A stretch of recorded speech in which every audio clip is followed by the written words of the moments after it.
لە دوورگەیەکی هەژارەوە بۆ دەوڵەمەندترین و بەهێزترین ئابووری جیهان، زۆرترین ملیۆنێری جیهان لە وڵاتەدا دەژی. چۆن سنگافورە لە دوورگەیەکی هەژار و بێماڵ و حاڵەوە بوو بە بەهێزترین ئابووری جیهان. سنگافورە لە کۆلۆنیەکی هەژاری بەریتانیا زیاتر نەبوو. لە ساڵی 1963 دوای سەربەخۆیی بەریتانیا پەیوەندی بە فیدراسیۆنی مالیزیاوە کرد. بەڵام دوای تەنها 2 ساڵ مالیزیا بڕیاری داوازی لێ بهێنێت و بەم شێوەیە سنگافورە بوو بە دەوڵەتێکی سەربەخۆی دیفاکتۆ.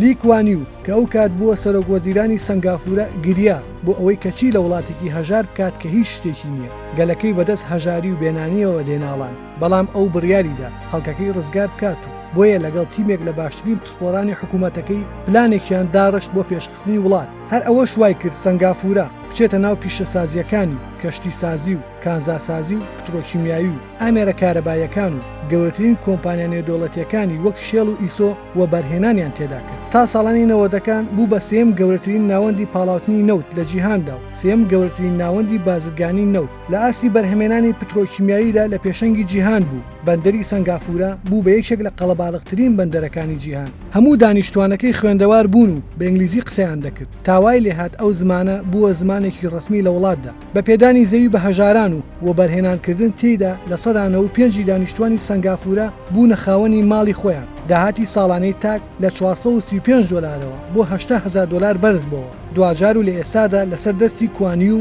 سنگافورە بوو بە یەکێک لە وڵاتە ئابووریە بەهێزەکان و زۆرترین کەسی ملیۆنێر. مێژوو تۆماری کرد کە ئەو میراتێکی بەنرخ و ناوبانگێکی باش و وڵاتێکی دەوڵەمەندی بنیادنا. پێت وایە ڕۆژێک دێ هەرێمی کوردستانیش ببێتە سنگافورە؟